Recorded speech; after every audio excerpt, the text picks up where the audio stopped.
Hello, good morning, class 10th student. Today, 14 August 2020. Today, I attend Kavyakhand from Kshitij textbook, lesson number 5, exercise question, title अट नहीं रही है, written by Suryakant Tripathi Nirala. इससे पहले मैंने जो उत्साह नामक शीर्षक था निराला जी के द्वारा लिखित, उसके क्वेश्चन आंसर एक्सप्लेन किए थे और अट नहीं रही है इसकी एक्सप्लेनेशन भी कर दी है पैसेज की। और आज इसके जो एक्सरसाइज के क्वेश्चन हैं उनमें से क्वेश्चन नंबर 1, 2 और 3 को मैं एक्सप्लेन कर रहा हूं। आप ध्यानपूर्वक सुनिए, आपको फेयर नोटबुक में नोट करने हैं। क्वेश्चन नंबर 1 है, इस शीर्षक का छायावाद की एक खास विशेषता है अंतर्मन के भावों को बाहर की दुनिया से सामंजस्य बिठाना। कविता की किन पंक्तियों को पढ़कर यह धारणा पुष्ट होती है, लिखिए। देखिए, केवल इसमें आपको जो अट नहीं रही है शीर्षक से उन पंक्तियों को फाइंड आउट करके अपनी फेयर नोटबुक में लिखना है आंसर में, जिससे कवि ने प्रयास किया है अपने अंतर्मन के भावों का बाहर की दुनिया से एडजस्टमेंट करने का। तो इसमें ये पंक्तियां हैं, मैं पढ़ रहा हूँ, आप अपनी बुक में भी टिक कीजिए। कहीं सांस लेते हो, घर घर भर देते हो, उड़ने को नभ में तुम पर कर देते हो। तो कवि ने इन पंक्तियों के माध्यम से अपने अंदर की जो कल्पना है उससे बाहर की दुनिया का एडजस्टमेंट करने का, अपने मनोभावों को बाहर की दुनिया से एडजस्टमेंट करने का प्रयास किया है इन पंक्तियों के माध्यम से। इसका आंसर यहीं फिनिश हो जाता है। क्वेश्चन नंबर 2, कवि की आँख फागुन की सुंदरता से क्यों नहीं हट रही है? इसका उत्तर है, देखिए, एक वर्ष में 12 महीने होते हैं और जो फागुन का महीना आता है वो बसंत ऋतु की प्रारंभिक अवस्था होती है। और बसंत ऋतु वो ऋतु है, फागुन मास जिस मास में होली भी आती है आपकी, वो ऋतु है कि प्रकृति अपने पूर्ण यौवन पर होती है।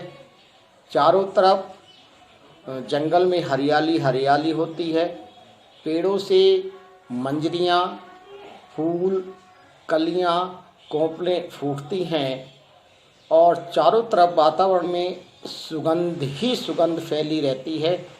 इसलिए कवि का मन करता है कि अपने नेत्रों से, अपने मन की आँखों से इस प्राकृतिक वातावरण में फैली खुशबू को निहारता रहे, अपने नेत्रों से इस फागुन मास की प्रकृति के सौंदर्य का लुत्फ उठाता रहे।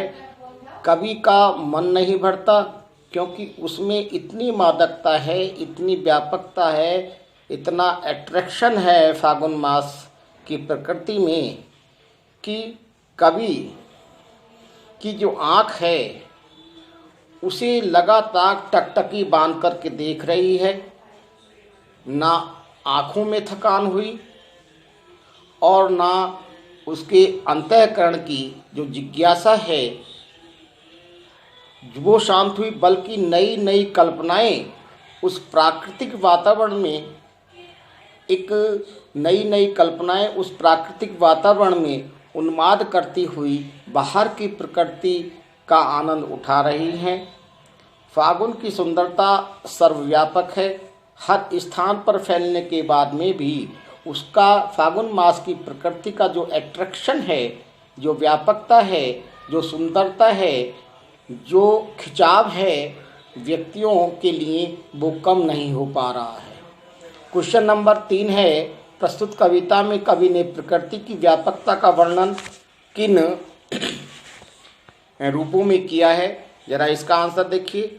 अट नहीं रही है शीर्षक कविता में कवि ने प्रकृति की व्यापकता का जो वर्णन है वो निम्नलिखित रूपों में किया है। कवि ने यह चित्रित किया है कि फागुन मास का जो सौंदर्य है, उसकी जो सर्वव्यापकता है, उसका जो अट्रैक्शन है वो सर्वव्यापक है, चारों तरफ फैला हुआ है। कवि जिधर को भी निगाह मारता है उसे नए नए पुष्प, नई नई कलियां, नई नई कोपलें, आम के वृक्षों पर मंजरियां आदि चारों तरफ एक सुगंधित वातावरण में फैली हुई दिखाई देती हैं, जिससे उसका मन उस प्रकृति में खो जाता है। कवि का मन अपनी सुध बुध भूल करके उस प्रकृति के वातावरण का या प्राकृतिक सौंदर्य का लुत्फ उठाने में लग जाता है। फागुन की हवा के स्पर्श मात्र से धरती का कण कण सुगंधित हो रहा है। ऐसा कोई जंगल का कोना, घर का कोना, बाहर का कोना, कोई ऐसा स्थान नहीं है जहाँ पर फागुन मास की जो प्रकृति की जो हवा है वो अपनी सुगंध से उस वातावरण को, उस कोने को, उस स्पेस को सुगंधित न बना रही है। इसके बाद फागुन के सर्वव्यापी सौंदर्य का प्रभाव ही है कि मन सदैव, कवि का मन सदैव कल्पना की उड़ान भरने लगता है। वो नित नए अंतरकरण से नित नई बातें सोचने लगता है, कल्पनाओं में खो जाता है, अपनी सुध बुध भूल जाता है।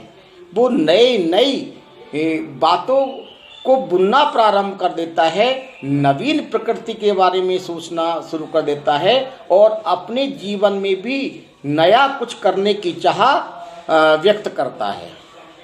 पेड़ों की डालियों पर पत्ते लटकर कहीं हरे, कहीं लाल, कहीं कोपले, कहीं नए नए पुष्प, कहीं नई नई घास, ठीक है, हरा रंग बिरंगा चारों तरफ प्रकृति का वातावरण है।